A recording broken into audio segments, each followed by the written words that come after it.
Jeff, thank you for taking this time. I appreciate that. Mm-hmm. And for folks who are not familiar with FLFE and with you yourself, perhaps you could give us just a brief introduction of where you came from, your journey, and how you came about creating FLFE. Mm-hmm. Well, I've been in the business world almost, I'd say, my entire life. I was in a family business, so early on I was, working in the business. Mm-hmm. And so, I've spent many years in sort of the executive positions, you could say, Mm-hmm. and really moved into business, kind of sort of mission and purpose in business, Mm-hmm. almost from there to business's spiritual path. And the FLFE, or Focused Life Force Energy, is an expression of that, sort of maybe the ultimate expression of that for us so far. Mm-hmm. In how can you create a business that is really based on the principles of what's in the highest and best interest of all creation at all times, like every decision, like how do you use that for setting wages, for who to hire, for what's our mission. And in creating FLFE, it was based on those principles of running a business in that way. So I'm understanding by this then the principles of inclusivity and collective decision-making, collective ownership. Yeah, there's for us, it's continuing to evolve. Mm-hmm. So the FLFE business is based on the FLFE technology, which we discovered it was around 2010, Mm-hmm. and have developed it since as a way of activating a high consciousness environment or a high consciousness field using a quantum association or a quantum type of connection between the FLFE system and any location in the world. Mm-hmm. So we have many business clients and many individual home clients as well. Mm-hmm. Okay. So in bringing, go ahead. I was going to ask you, you've grown so much in recent years. Do you have an idea of how many countries you are operating in at the moment? We're in 70 countries at the moment. Okay. And some of those countries are a few people and some are, thousands. Mm-hmm. And the growth is because our technology is relatively nonlinear and outside the, conventional, ideas of how what is a field of consciousness and what is consciousness. Mm-hmm. I mean, your conventional would be consciousness only exists in the brain, through biological processes. Yes. And we believe that it is much more nuanced and much more universal. And it really is almost the underlying fabric of reality, and that there are consciousness fields that we experience in our lives every day. Yes. Whether we walk down the street and we're passing someone and we're sensing something about them, or we go into a place of worship where decades or maybe even centuries in some places of prayer and positive intentions have occurred, and we can feel that uplifting energy of that present in the space. And so clearly consciousness is a dynamic field. It's not just a static place. We see the energy building up as worship takes place in a certain location or certain space, right? And it can go both directions depending on the choices that are made in that position, in that location, or how would you describe that? Yeah, accumulation is the good word. It in the crystalline structure of the land and building materials, there's a memory there, and in science, it's been recognized, the memory that's in crystals, crystalline structures. And that accumulation seems to occur through people, through human consciousness interacting with the land. So we believe that each person has a field of consciousness around them. And as that interacts with a location, that it's imprinted there, or it's that it becomes part of that consciousness field in that location. And we are fine-tuned instruments for that. You know, we can feel it as we walk around the world, where you walk into those places where maybe it's low consciousness, like an old battlefield or a prison, where you can feel that heaviness and maybe a sense of danger in some places. And so we go on alert, you know, we look over our shoulders, like and move as quickly as we can through that area. And so that I believe that there's built into us a sensory apparatus for consciousness fields. And then it, in a more codified way, that can come out through kinesiology, muscle testing, and some people use a pendulum. And others just kind of feel what's in their body.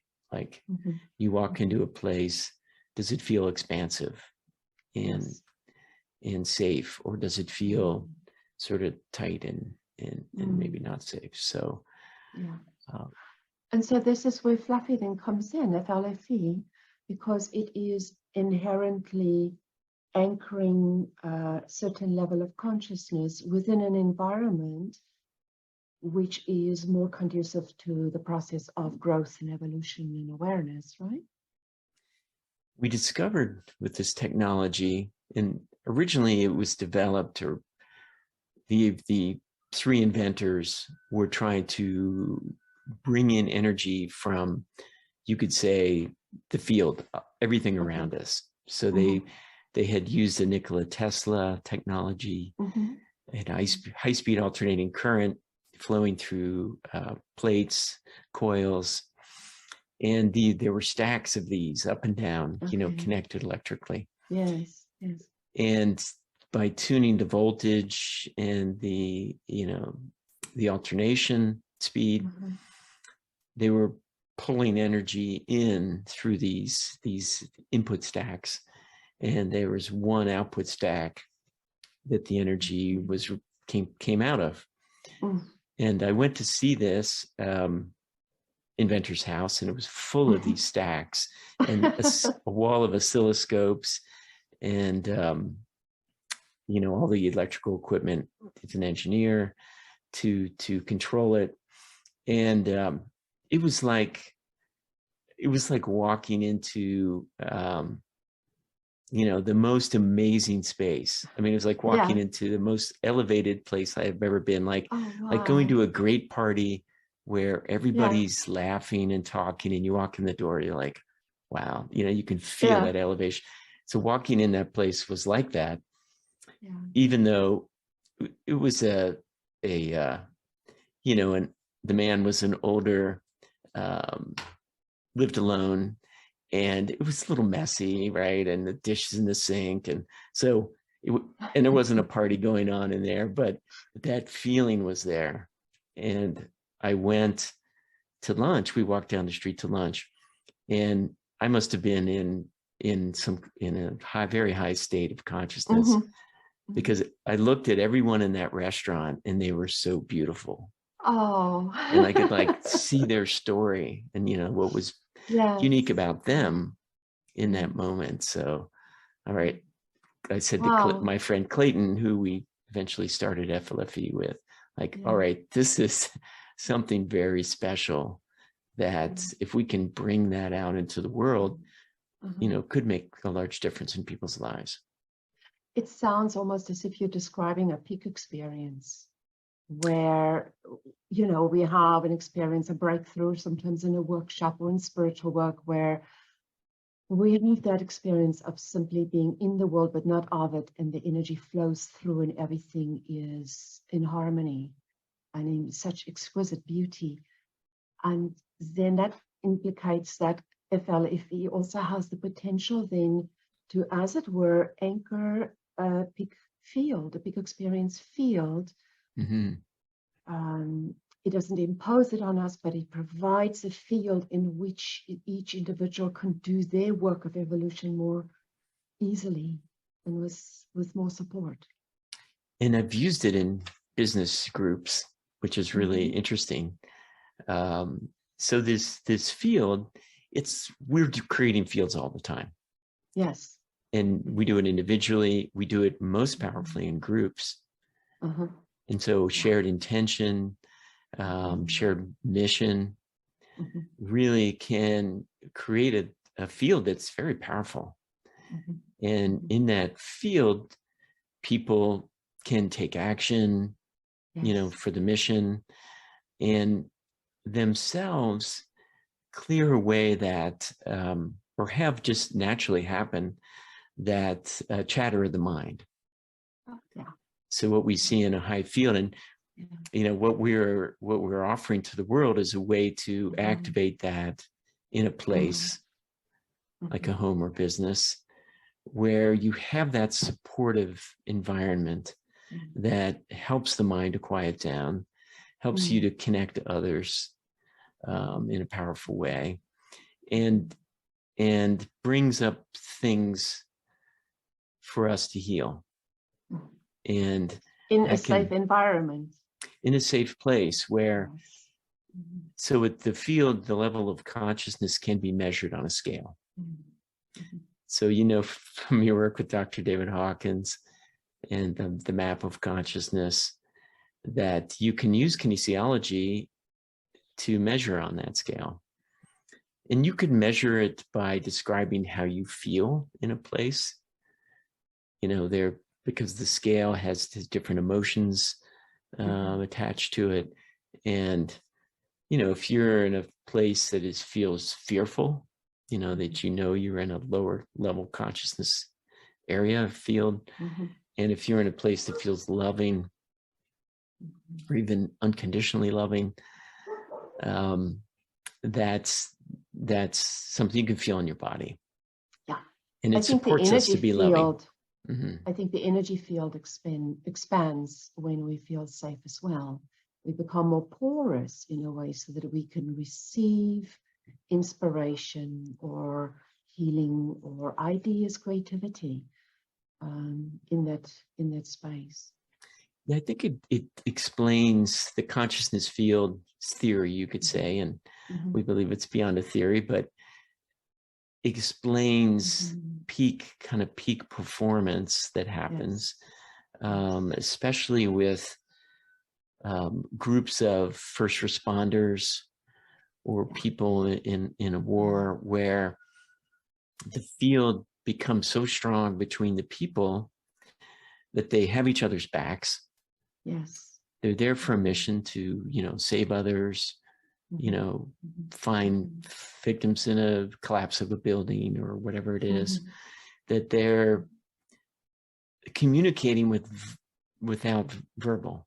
So, and they're not even seeing each other, so it's not body language, but they know, okay, we have to go over here, and they all go over there. So that's been studied, and there's people that have tried to tap into that. Otto Scharmer is one person, theory of the you, he called it, where you consciously go into a higher consciousness state through meditation, and you access this higher consciousness, you could say divinity, or all that is,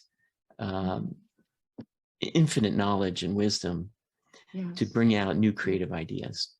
And then you kind of bring them back out into the world and bring it into your life. So I think that's wonderful. And it actually ties in with the work that Lynn McTaggart had done, with harnessing the collective with people meditating together, and then tracking the crime rates in the cities where they would do this, or the city or country where they would focus it on, and noticing how the markers started shifting, because the power of the collective can be harnessed for better and for worse, right? We can collectively go into fear, or we can collectively grasp hold of a vision and hold on to that and work together to bring it about. We believe in a higher consciousness field that connection happens more easily with each other, Wow. and there's more power. As Dr. Mm. Hawkins wrote, Power versus Force, you have this Mm. divine flow of infinite knowledge and energy that if you're in the flow, things happen so much more easily. Almost magically, you could say you have these synchronicities happen. Dr. Gary Schwartz is also in Arizona, coincidentally. And he's done a lot of work on synchronicities that they're at the level of statistics that is so far beyond chance. It's like 1 in a billion chance of multiple synchronicities happen, that something else is going on that's speaking to us, that we can listen to. And these fields seem to support that. And that's the mission of FLFE, is to support the evolution of consciousness so that we all can rise to more peace, but more power as well, more ability to create the life, and maybe the mission together. I think you touch on something that I think is really important. Dr. David Hawkins used to say that a rising tide lifts all boats. And it is one thing for us to look around and see what is not working in the world. It's quite another thing to look at what we are able to do. And as we align individually and then over time collectively to higher consciousness, then we also align to that field for where the higher unfolding can take place. The higher vision can be given birth to, and there can be that support for more optimal choices made, because we know that at higher levels of consciousness, the decision making is made from a more integrative, supportive place rather than serving the ego survival-based choices. So I love this work. You are providing such a service to humanity by offering that support, no matter where someone is at. They can subscribe to an FLFE field where they can feel supported, even if they are the only one in their immediate environment who believes in a higher power or who has awakened to an understanding of life being more than just a physical life and death. And we've now, Dr. Gary Schwartz has entered our research team, and we have Louis Humphreys also from the University of Arizona. So we're starting to look at, well, what does it mean to be in this field scientifically, to follow the data wherever it goes, even if it's in an unusual direction or it's not what mainstream science might say. And over 70% of the FLFE subscribers have been with us for 2 years or more. So we have many that have been 5 and 6 years. So we've done some research related to what they're experiencing. We've done research with plants, because plants are an indicator of the positivity of the environment and the supportiveness of the environment. And we have quite an interesting increase in plant growth that we're documenting now. Talk a little more about the study that Dr. Schwartz did in Canada with the yield and the crops. Yeah, it all starts from the customers or people in the FLFE experience with us on this journey with us, where they're noticing, my plants look so much better. They're healthier, they're growing faster. My orchids are blooming, over and over and over again. So we take those anecdotal stories and then start to do double-blind experiments. And what we're doing is a sequence of kind of increased rigor. Okay. So you do preliminary experiments first. They're not blinded. Mm. There may be small sample size. Is there an effect that we can measure? Mhm. And once you get a yes there, then you move to a larger sample size, and you introduce blinding where Mhm. the person conducting the experiment doesn't know which plant has the FLFE support. And then when we got to the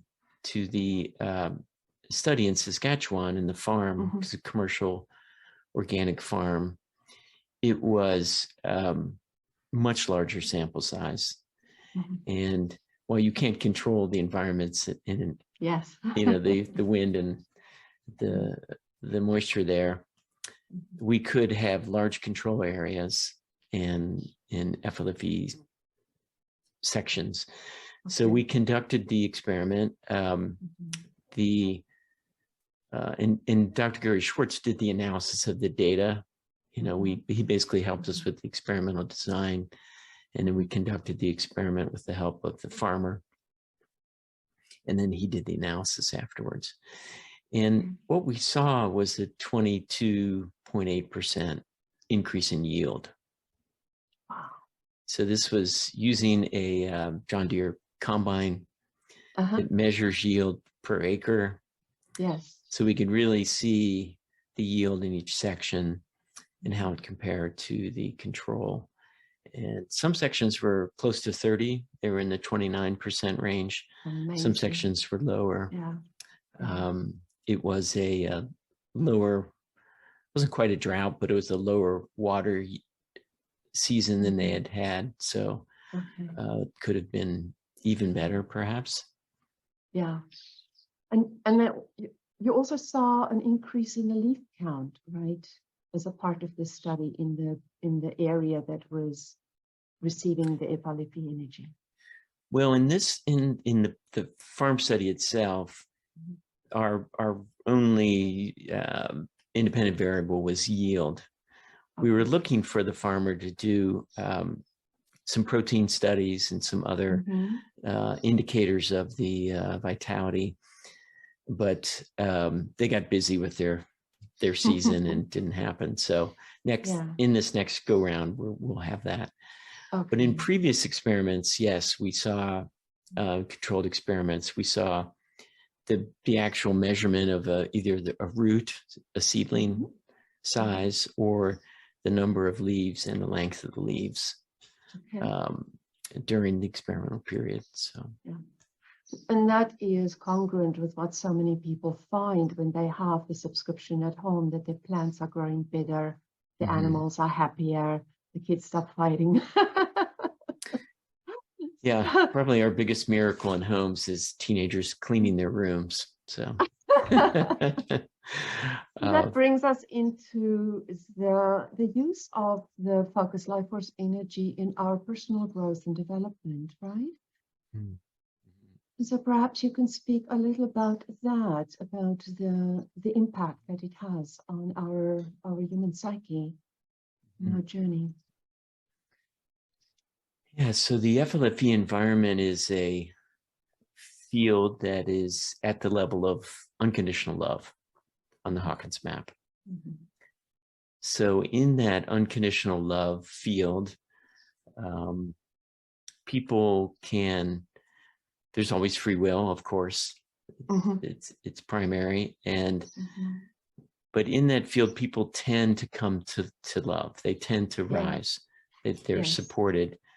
And we see in our measuring using kinesiology on the Dr. David Hawkins map that people rise 30 points on the Hawkins map in the first 90 days. Which is enormous, because the average individual does not grow more than 4 points over the course of a lifetime. Yeah. And people can grow quite a bit more and maybe retreat in a lifetime. But this is a sustained change that's occurring, and people see it or talk to us about it, and it's in our research that we did with the customer experience survey. Sense of peace, equanimity is a word that we've been discussing in the community that we can come back to. It's been important for me and my experience. Also relationships, particularly children and parents. There's this sense of play and connection. We've seen increased grades, again, there's not a full study on this, but parents see the mental stamina increasing in their children, and people report that in a business setting as well. That so if you think about it, there's life force energy in Chinese medicine is seen as qi. And so the qi moving through the body, through the channels, supports us to be full of life, and we believe it's as important as food. It's so in and the as it flows, then it would also naturally bring about more balance and alignment between the left and the right hemispheres of the brain, between the bilateral meridian flow in the body, and then as a consequence, bring more balance to the individual's experience of life, right? Which is one of the components of equanimity. Yes, in the study we did with IONS, or the Institute of Noetic Sciences, in their discovery lab, they brought in people who volunteered. They were all wired up and with the EEG. And when the FLFE environment was activated, we saw an increase in alpha waves throughout the brain, all parts of the brain. And we saw an increase in cognitive functioning in a specific testing. And this is a small number, preliminary experiment. We'd love to do larger studies.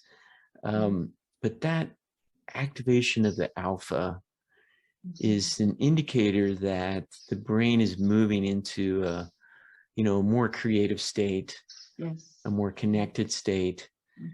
And in that, we can move, and maybe it's part of the rising in consciousness that we see, these 30 points, that people are letting go of some of the old stories. And that's the quieting of the mind. And that alpha brainwave state is what Dr. Mikhail Csikszentmihalyi had discovered in his work as the flow states, where athletes do their best, and the performance is greatly enhanced because there's a sense of flowing instead of struggling.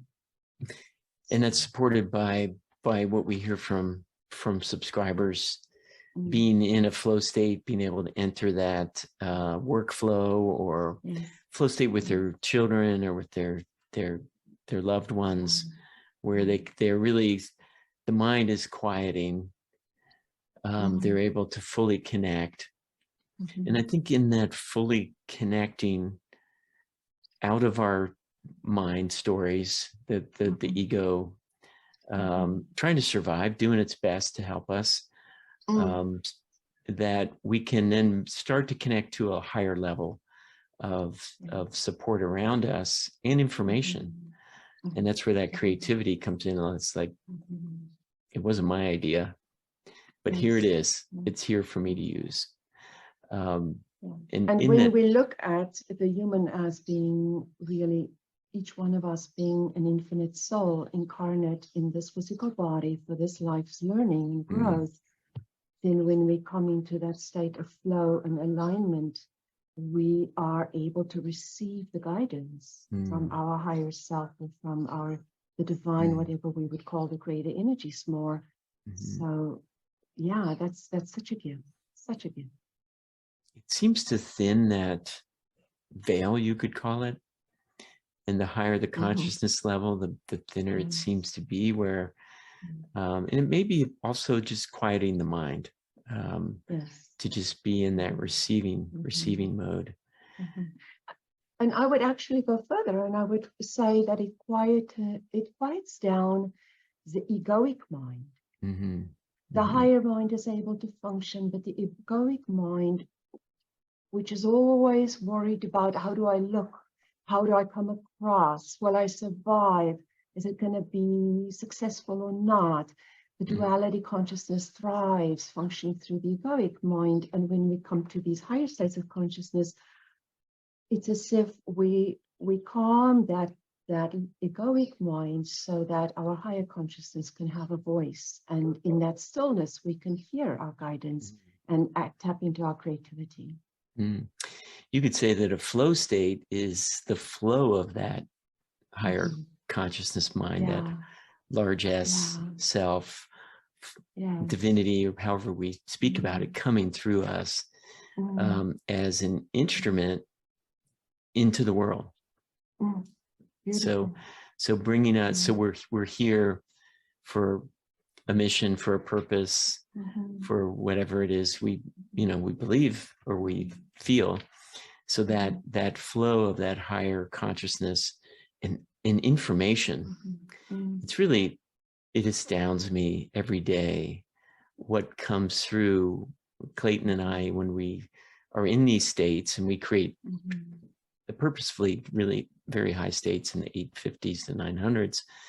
And we just added to FLFE an 850 consciousness field boost that people can do. I saw that, and it's such a gift because 850 aligns us with the divine will and purpose, whereas our individual will and purpose can only function at our own level of individual consciousness. So immediately it aligns us to that divine unfolding of the higher path and purpose. Yes. And I think that divine unfolding, or that higher self, or however you think about it, but it's the bigger self.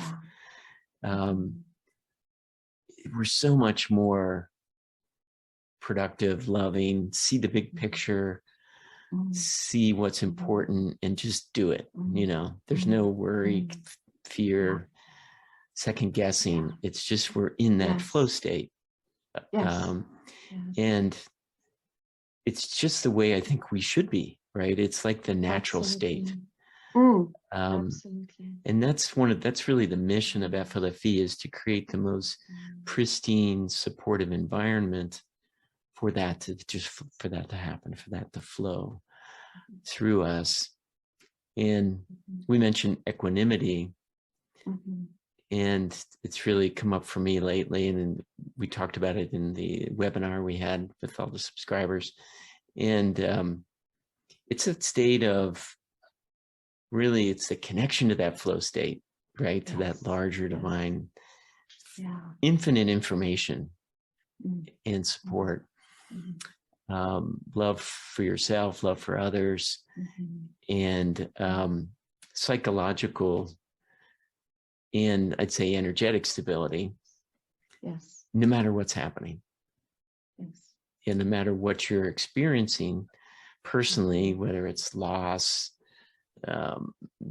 danger, whatever's happening, you're still connected and you're still in that flow state. I think that's really coming in this conversation to come to that divine flow state, is being equanimity, where you're undisturbed at your core, because the core includes infinity. Correct. And it includes all things. It includes what's happening and how we respond. And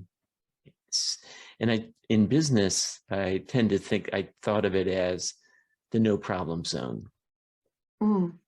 So, in an executive function or managerial or wherever you are, it's just being, someone comes in, they have a problem, or they have something they've seen, or they see, or an opportunity. And it's like the listening, taking it in. How does it fit into the bigger picture? Really hearing the person and their emotional response to whatever's happening is part of that. And then together co-creating, what's the next step? And what I hear you saying also is that it implies a state of mind that is open mind. And there's no defensiveness. There's an openness. There's perhaps even a curiosity. How could this be useful? What is the message here? And in that state of openness, then there's no space for fear, because fear is always about survival, about will I win or lose? Whereas being open to the possibilities rests on a foundation of implicit trust in a benevolent universe. Yeah, I think you're right. And that's the quieting of the egoic mind that's doing its job to help us survive. Yes. But I think it's also plugging into that flow state, that larger infinite resource. And it's just more information coming in, right? Absolutely. It's like someone stepped into my office, you know, everything's screwed up, nothing's working, you know, this person's being a bad manager and I've got to come in and tell you this. It's like, okay, you know, you could take it as threatening to, you know, the whole chain of command and everything, but it's like, well, it's information, you know, and here's a person that is connected in a way that I'm not to what's happening. Yes. And that, how do we fit this into the larger picture, which they might not be aware of, but I can help them see, and what else is going on and what can we do to move forward in a way that's creating a new world or a new way of being for everybody. And by stepping back from the problem and then taking that higher perspective, as I often have my clients go on an eagle and just going up on the eagle's wings, so they have that higher perspective and they're not mired in 3D, so that all of a sudden we can discover multiple options, multiple potential solutions, because we live in a multiverse where there are many more probabilities and possibilities that we could possibly imagine. And the flow state and the place of equanimity and trust allows us to access them. Is sometimes we use the metaphor of climbing a tree. It's like rising in consciousness or being in this high consciousness field or experience. It's like the higher you go up, the more you can see and the bigger picture you have, and the more is available, the more information and solutions are just coming in. They're just fruit to be picked, you know, in the higher branches that helps you to, and this is the creative flow. It's like these answers are coming. They're not us. It's like, I know I'm not smart enough as this individual to think of these things, but it's like scientists having these ideas, these solutions, these elegant solutions show up, and they know it's not them, but it's appeared.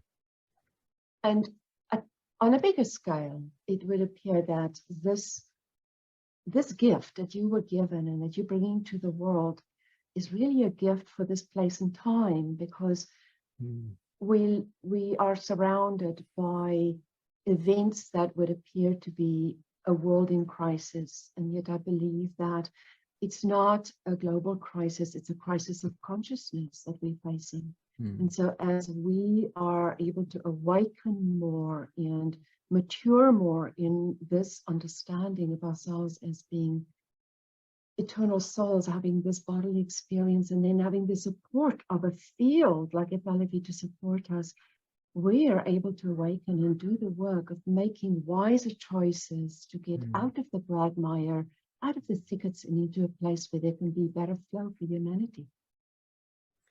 You could paraphrase Einstein and others who've said we can't solve a problem at our current level of consciousness that created it, that we have to move to that higher up the tree to see the solutions that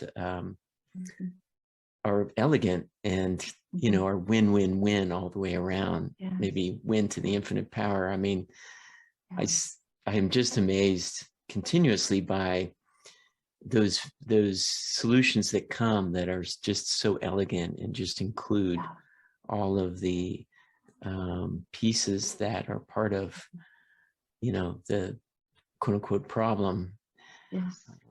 So it's plugging into that just makes us so much, I would say, superhuman in a way, in that we're connected to this divine flow. And I think as we're meant to be, to solve these seemingly intractable problems at our current level of consciousness, Yeah. but that may have very elegant solutions that completely change the way that we live.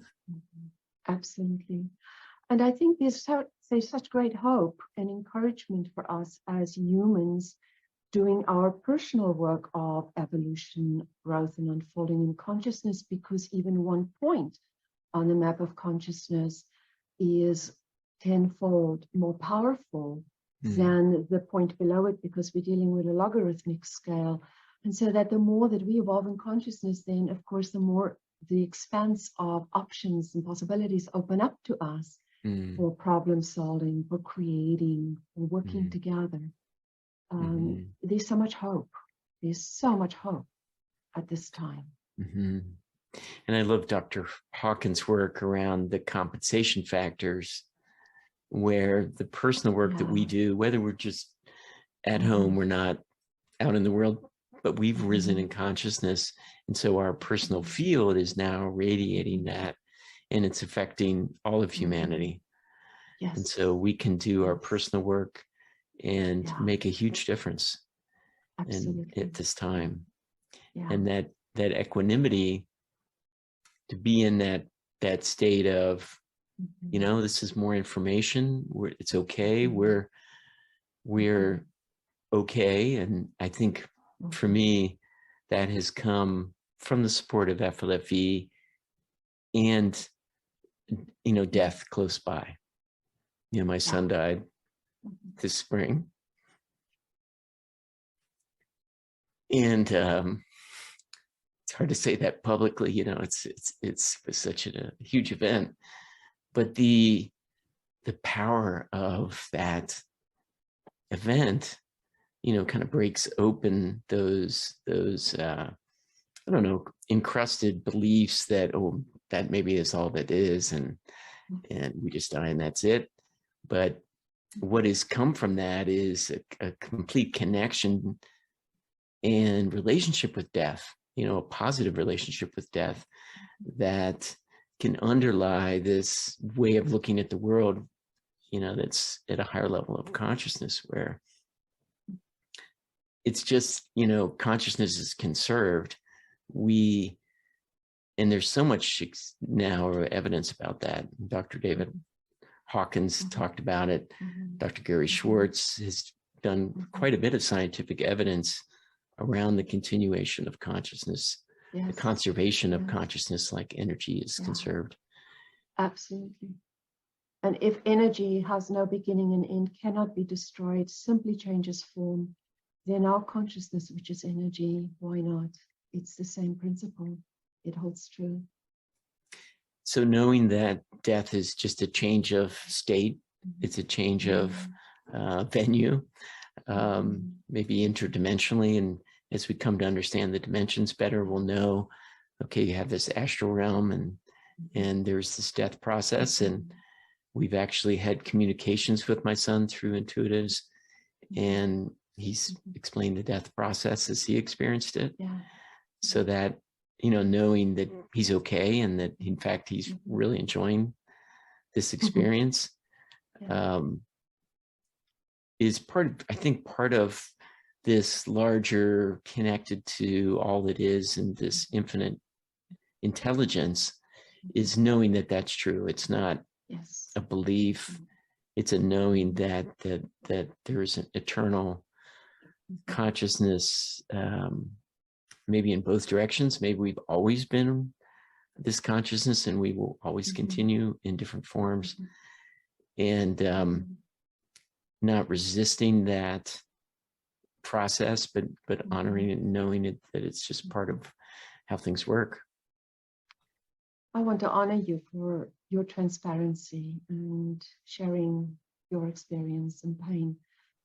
I think that at this time around the planet, there's so much loss of life. There are so many people struggling with us, grappling with the thought of, is there life beyond life? And will I ever see my loved ones again? And I think that your experience, which clearly is experientially yours, and yet it's a pointer for others too, that there's a way for them too to have faith to return to that place where they can have equanimity in the face of loss, knowing that everything unfolds in this benevolent universe ultimately for our good. Mm-hmm. I think it's being part, it's like we were speaking earlier about openness to whatever is appearing. And it's true in science as well. And there are scientists who are following this data wherever it goes, which includes that life continues in a different form.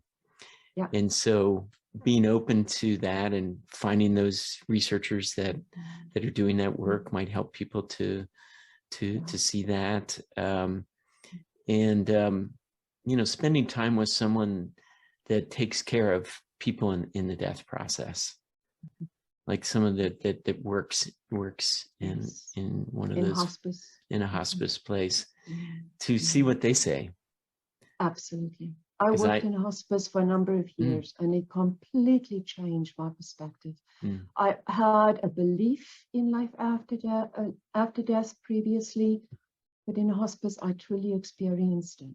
And there's a saying in hospice that we leave this life the way we lived it, so that those who tend to have peace in their lives tend to pass with great peace and joy. And it's a real inspiration for us to live our lives for short accounts, so that we don't have a lot of unfinished business at the end. Yeah, it seems, you know, from what I've learned about the passing over process, that it is about coming to peace. Yeah. You know, we hear about that life review process, and yeah, I've heard that confirmed by Miles and by other people. And that coming to peace, yeah, the less work you have to do on the other side, the more, you know, we can be at peace now in our life. Absolutely.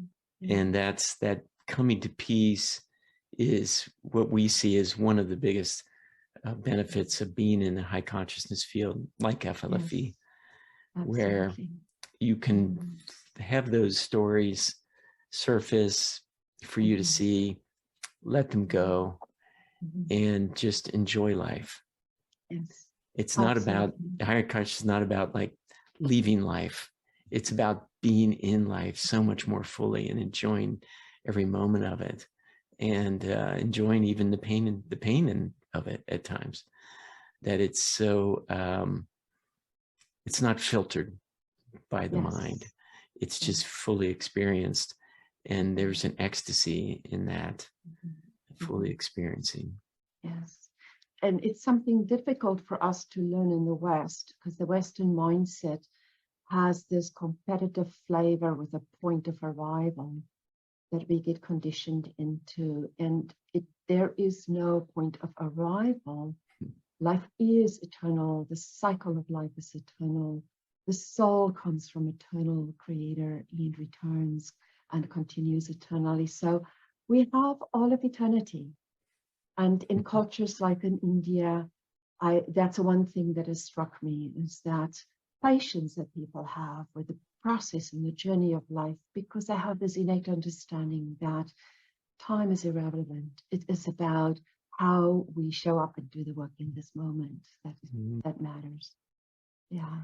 Enjoying the journey, you know. Yes. At each step, not waiting to enjoy it. Okay, I'll enjoy it when I retire, you know, or I'll absolutely travel and do all these things. Like, oh, no, let's enjoy every moment right now.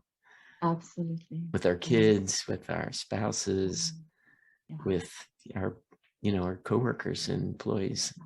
It's a precious gift. The Buddha said it's a precious gift to be born in a human body. And it's a greater gift still to awaken while in the body. And I'm so grateful that we have this opportunity. So Jeff, I appreciate your time. For people to learn more, they can visit FLFE.net and go to the evidence page for more of the studies that have been conducted. And then I will place the banner across where they can go in to learn more about the subscriptions that you offer. And I so appreciate your time. Any other comments that you wish to make? I'm really grateful for the work you're doing, Ada, to take this into into the business community and into people who are, they're looking to up-level their lives, and they seem to be attracted to what you're doing. And I just really appreciate your, taking it out of the traditional, maybe spiritual seeker path, but making it available to people that maybe haven't thought about it before. We're all in this together. We're all on this path together, and each one doing our piece collectively will benefit the whole. Thank you so much. I'm honored. Thank you. Thank you.